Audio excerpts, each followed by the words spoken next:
These are the 10 strongest rares and mythics in MTG Foundation's draft. You should take these cards incredibly highly and sometimes even switch colors just to play them. First up is Zimone Paradox Sculptor. This is one of the best reasons to play blue-green in the format, as it absolutely takes over the game if it survives even just a couple of turns. You play Zimone, put some counters on your creatures, next turn put some more counters on your creatures, and then double those counters, and all of a sudden you are off to the races. Even if your opponent kills Zimone on their turn after you've put a couple of counters, you still have some lasting value, which is really, really strong, and this card is great on turn 4 or great in the super late game, and so as a result, it's a card that is just absolutely stellar and one you should prioritize highly. Next is Leyline Axe, a card that is really at its best in your opening hand when you can put it into play for free, because in those situations you just immediately get a huge advantage without having to really even spend a single mana. You then can just equip your creatures, they all turn into monsters, and the game is really, really tough for your opponent if they cannot kill the Leyline Axe. And even if they do kill the Leyline Axe, you got a mana advantage because you didn't spend mana on it. Now, you will have a lot of games where you draw this and naturally have to pay the 4 mana to put it into play. But a lot of the times in those games, you can be fine with the card. It'll do rock solid work and it'll end up being totally good as well, because in the mid to late game, you'll still get a very similar benefit from it. So Leyline Axe, definitely a nice card, and the colorless nature of it means that it can fit into a wide variety of color pairs and strategies. It's just definitely a strong card and worth prioritizing as a result. Just remember that if you do have this card in your deck, it will be at its best when you have it in your opening hand. So if it feels a little bit underwhelming in the games that you do play it, just remember that part of that is because in some percentage of games, it's going to be an absolute massacre when you just put it into play for free.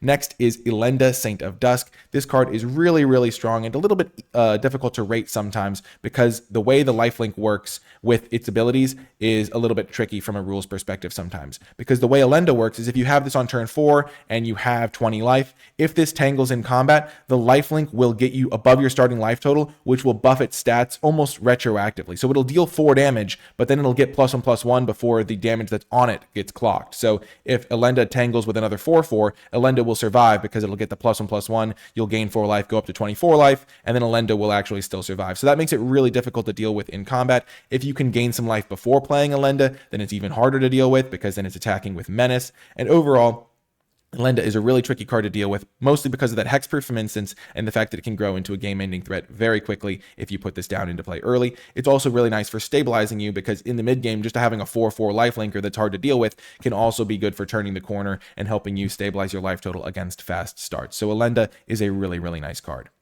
Next is Chandra, Flameshaper. This card just comes down for 7 mana. You can -4 it, deal 8 damage divided as you choose among your opponent's creatures, and just absolutely devastate their board. And then you just start ticking it up and getting card advantage. If your opponent doesn't have a board state, you can just play it, start gaining card advantage right away. And the only downside of this card is the fact that it costs 7 mana to play. And there are some games where you won't be able to get to 7 mana. But if you do put this card into play, you're pretty much going to win the game because it's so difficult to deal with the massive immediate impact it has on the board and the lasting card advantage. So Chandra, Flameshaper, definitely a card to prioritize.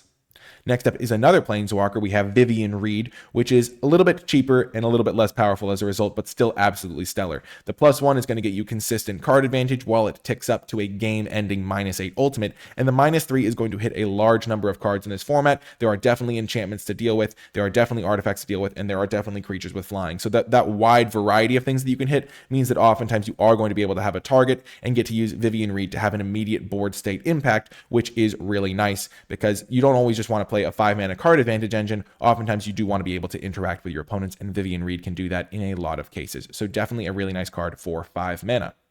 Next is Alacia, Who Laughs at Fate. They are a really strong card to play on turn 3. When they attack, they grow, which is really nice as well. It's really hard to deal with them because they have first strike, and you get to get that raid trigger whether or not the Alacia attacks itself. So the Alacia comes into play, and then you can attack with your other creatures and bring back your small creatures from the graveyard. And then if Alacia is able to attack, they grow, and you can start bringing back progressively larger and larger creatures, which is really, really fantastic. So Alacia, Who Laughs at Fate, is definitely a card that pushes you into black-red, and you really want to put it into that color combination if you have one or the opportunity to take it.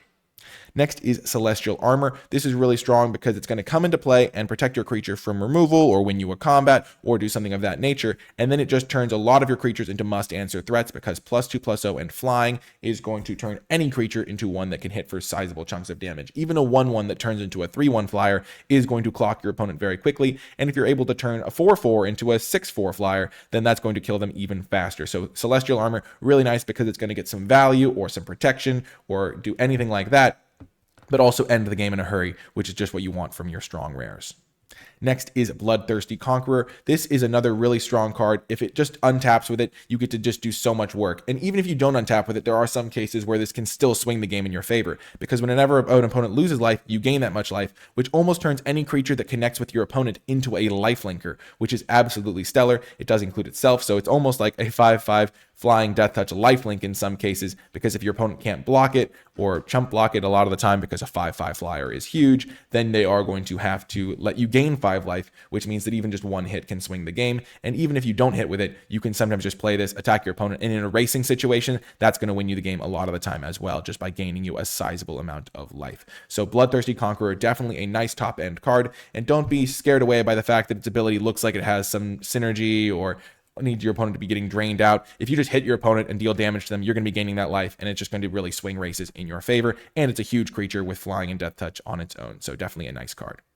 Next is Spinner of Souls, a really sweet value 3-drop. You play this, it's going to block anything you really care about, and when your other creatures die, you get other creatures to replace them. So your opponent is really incentivized not to kill your creatures. If you have ways to sacrifice your creatures to get some benefits, Spinner of Souls will reward you with extra creatures, which you can then sacrifice for further benefits if you have those sacrifice outlets or things of that nature. Or if you just want to attack your opponent and be like, hey, you can't really block my creatures or I'll get more value, that's another great thing Spinner of Souls can do. And a 3-mana 4/3 reach is just nice stats as well on its own. So it can just hit your opponent really hard if they don't have blockers in the early game or things like that. So Spinner of Souls is definitely fantastic.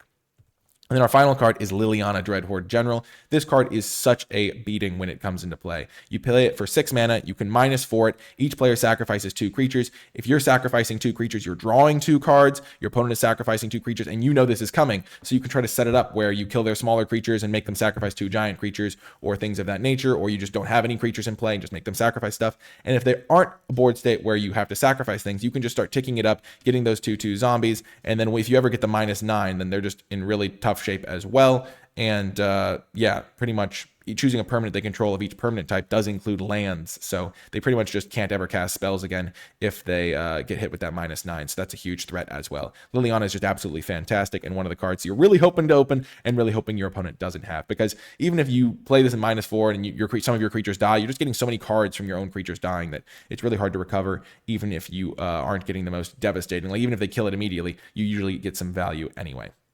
That's going to do it for this video. If you did make it all the way to the end, leave #TheBest in the comments section down below, and let me know which rare is your mythic is your favorite. That's going to do it for this one, though. I hope you enjoyed it, and I'll talk to you next time.